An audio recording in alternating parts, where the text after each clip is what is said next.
Welcome to our channel. నేను యజ్ఞమూర్తి. చిరు versus Balayya ఇది ఎప్పుడూ కూడా ఫ్యాన్స్కి ఒక సంబరం లాంటిదే. సో ఇద్దరు ఎప్పుడు బాక్స్ ఆఫీస్ దగ్గర పోటీ పడినా ఆ వాతావరణమే వేరే అంటారు ఫ్యాన్స్ అంతా కూడా.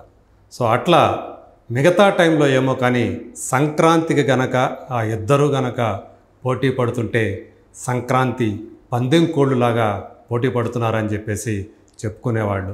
సో ఇద్దరికీ కూడా ఫ్యాన్ బేసు మాస్లో విపరీతంగా ఉందనే సంగతి మన అందరికీ తెలుసు.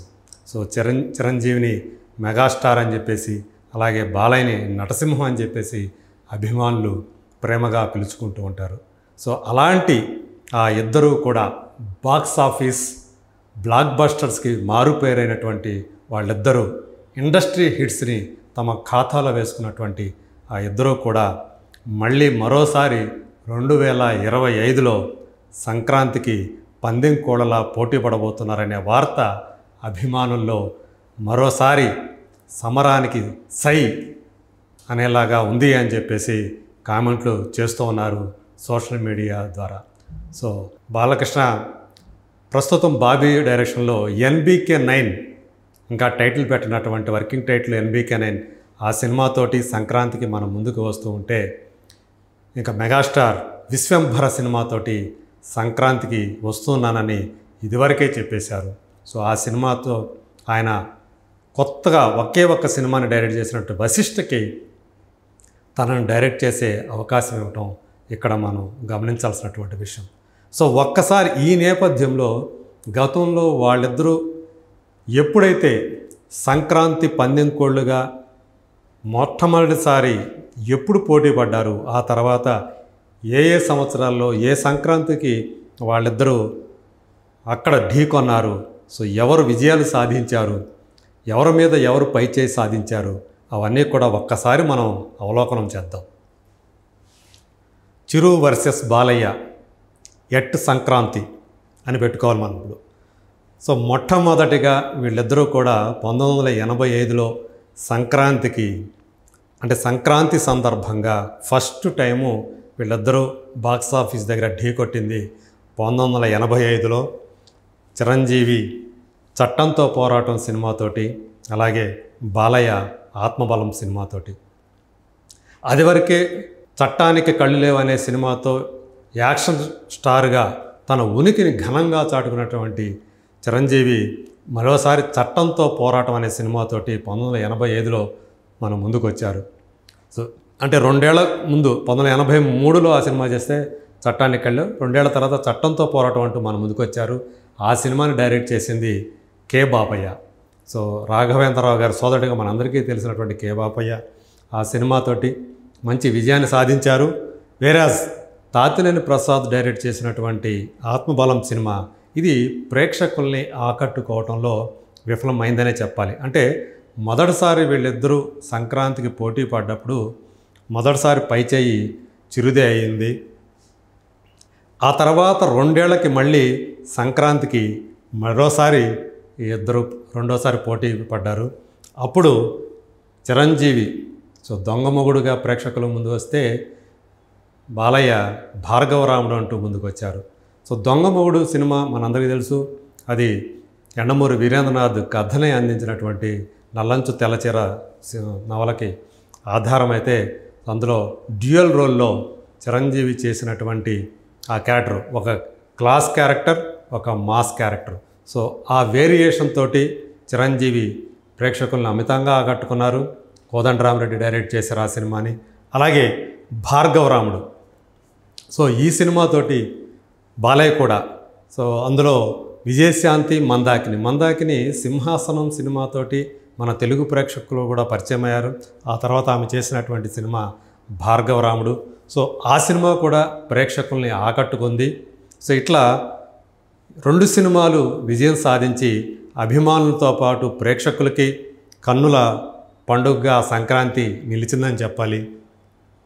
ఇక ఆ మరుసటి సంవత్సరమే వెంటనే మళ్ళీ సంక్రాంతికి మళ్ళీ ఢీకొన్నారు ఇద్దరు కూడా. సో చిరంజీవి మంచి దొంగ అని చెప్పేసి కె రాఘవేంద్రరావు గారి డైరెక్షన్లో ముందుకు వస్తే, సో ముత్యాల సుబ్బయ్య డైరెక్షన్లో ఇన్స్పెక్టర్ ప్రతాప్ అంటూ బాలయ్య ముందుకొచ్చారు. సో 2 సినిమాల్లోనూ విజయశాంతి కథానాయికగా నటించారు. కాకపోతే మంచి దొంగలో సుహాసిని కూడా మరో హీరోయిన్. సో ఈ సినిమాలో చూసుకుంటే 2 కూడా అంటే ఘన విజయం సాధించలేదు, కానీ బట్ ప్రేక్షకుల్ని మరీ అట్లా అని చెప్పేసి నిరాశపరి కూడా పరచలేదు. చెప్పాలంటే ఒక మోడరేట్ విజయాన్ని 2 కూడా సాధించాయని చెప్పాలి. సో 1989లో వీళ్ళిద్దరూ కూడా మళ్ళీ సంక్రాంతికి పోటీలో వస్తే చిరంజీవి అత్తకు యముడు అమ్మాయికి మొగుడుతోటి బ్లాక్ బస్టర్ హిట్ని సాధించారు.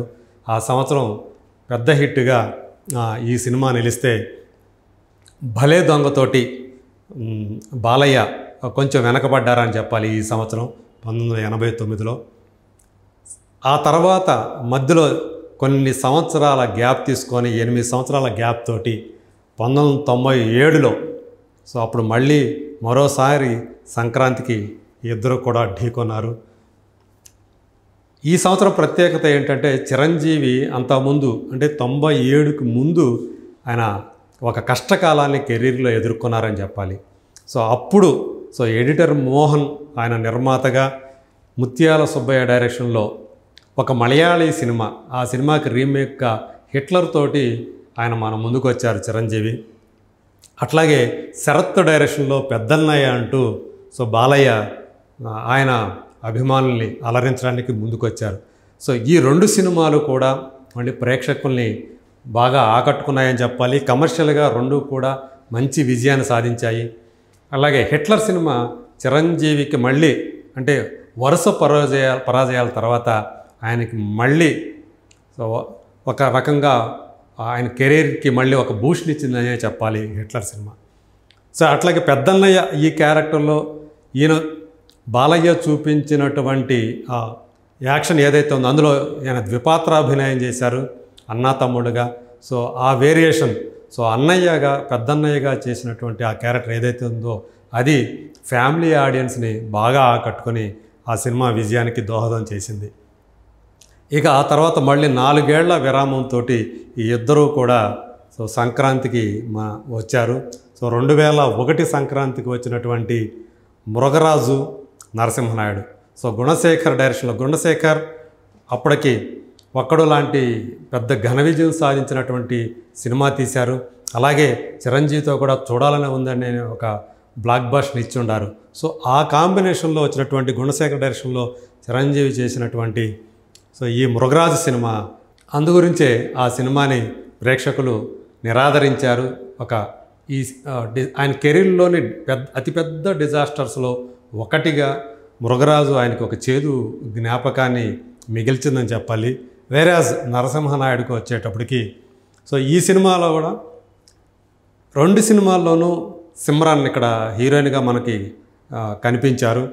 నరసింహనాయుడులో బాలయ్య చేసినటువంటి అభినయం ఏదైతే ఉందో అది ప్రేక్షకుల్ని కాకుండా ఆయన అభిమానుల్ని కూడా విపరీతంగా ఆకట్టుకొని అందులో అంటే ఒక ఫ్యాక్షన్ కథాంశంతో రూపొందినటువంటి ఆ సినిమాలో ఆయన ప్రదర్శించిన అభినయం ఏదైతే ఉందో ఆ సినిమాని ఇండస్ట్రీ హిట్గా నిలబెట్టింది. అంతకుముందు ఆయన సమరసింహారెడ్డితోటి ఒక ఇండస్ట్రీ హిట్ సాధిస్తే వెంటనే మరో ఇండస్ట్రీ హిట్ నరసింహనాయుడు రూపంలో అందించి ఒక చరిత్ర సృష్టించారు బాలయ్య. దానికి బి గోపాల్ డైరెక్టర్. వాళ్ళిద్దరి కలయికల్లో వచ్చినటువంటి సినిమాల్లో ఈ సినిమాకి ఒక ప్రత్యేక స్థానం ఉంది. అలాగే బాలయ్య కెరీర్లో కూడా నరసింహనాయుడికి ఒక విశిష్ట స్థానం ఉందని చెప్పాలి. 2001 తర్వాత మళ్ళీ 3 ఏళ్లకి వీళ్ళిద్దరూ కూడా మళ్ళీ సంక్రాంతికి కలుసుకున్నారు బాక్సాఫీస్ దగ్గర. కోడి రామకృష్ణ డైరెక్షన్లో మల్లెమాల శ్యాంప్రసాద్ రెడ్డి నిర్మించినటువంటి అంజి సినిమా అది చిరంజీవి దాదాపు 5-6 సంవత్సరాల పాటు ప్రొడక్షన్లో ఉండి వచ్చినటువంటి సినిమా. దాంతో లక్ష్మీ నరసింహగా బాలయ్య పోటీ పడ్డారు. ఆ సినిమాకి జేన్సీ పరాంజీ డైరెక్టర్. ఈ 2 సినిమాల్లో మళ్ళీ ఇక్కడ వచ్చేటప్పటికి లక్ష్మీ నరసింహ పైచేయి సాధించింది కమర్షియల్గా. ఒక మంచి విజయాన్ని మళ్ళీ బాలయ్య అందుకున్నారు. అంజి సినిమా పిల్లల వరకు ఆకట్టుకోవడంలో సక్సెస్ అయింది, కానీ ఓవరాల్గా ఆ సినిమా కథాంశం కానీ ఎక్కువ కాలం నిర్మాణంలో ఉండటం వల్ల కానివ్వండి, ఆ కథాంశం సో జనరల్గా ఆడియన్స్ని ఓవరాల్గా ఆకట్టుకోవడంలో విఫలమైందని చెప్పాలి. సో ఈ సినిమాకి తాను నిర్మాతగా చాలా నష్టపోయానని చెప్పి కూడా శ్యాంప్రసాద్ రెడ్డి ఆ రోజు చెప్పి ఉన్నారు. సో 2004 తర్వాత మళ్ళీ వాళ్ళిద్దరూ మళ్ళీ బాక్సాఫీసు వద్ద, అది కూడా సంక్రాంతికి కలుసుకుంది మళ్ళీ 13 సంవత్సరాల తర్వాత. ఈ మధ్యకాలంలో చిరంజీవి గారు పాలిటిక్స్లోకి వెళ్ళటం వల్ల ఒక 9 ఏళ్ళు ఆయన గ్యాప్ వచ్చిన సంగతి మనందరికీ తెలిసిందే. సో ఎట్టకేలకు వాళ్ళిద్దరూ కూడా 2017లో ఆయన కంబ్యాక్ సినిమా, అది కూడా చిరంజీవి కంబ్యాక్ సినిమా రాజకీయం నుంచి వచ్చిన తర్వాత, అది సంక్రాంతికే వచ్చింది. 2017 సంక్రాంతికి వివి వినాయక్ డైరెక్షన్లో చేసినటువంటి ఆ సినిమా ఖైదీ నంబర్ 150 అయితే ఆయనకి పోటీగా సో గౌతమిపుత్ర శాతకర్ణి అంటూ బాలయ్య బాబు మన ముందుకు వచ్చారు. సో ఈ సినిమాకి క్రిష్ జాగర్లమూడి డైరెక్టర్. సో ఇది కూడా ఈయనకి ఎలా ఇది 150వ సినిమానో చిరంజీవికి, బాలయ్యకి ఇది గౌతమిపుత్ర శాతకర్ణి 100వ సినిమా. సో అలా ఒక మైలురాయి లాంటి ఆ సినిమాతోటి సో మనకి ఉగాది పండుగ అనేది రావటానికి కారణమైనటువంటి, ఎప్పుడైతే జరుపుకుంటున్నామో ఆ ఉగాది అనేది పండుగ, దానికి కారణమైనటువంటి శాతకర్ణి, సో ఆ పాత్రలో బాలయ్య బాబు చేసినటువంటి ఆ విన్యాసాలు, నటనా విన్యాసాలు కూడా ప్రేక్షకుల్ని అమితంగా ఆకట్టుకున్నాయి. అట్లా 2 సినిమాలు కూడా బాక్సాఫీస్ దగ్గర ఘన విజయం సాధించి సో మరోసారి వీళ్ళిద్దరినీ కూడా సంక్రాంతి హీరోలుగా నిలబెట్టాయి. సో అట్లా ఒక అరుదైనటువంటి చరిత్ర వీళ్ళిద్దరూ కూడా సృష్టించారని చెప్పాలి.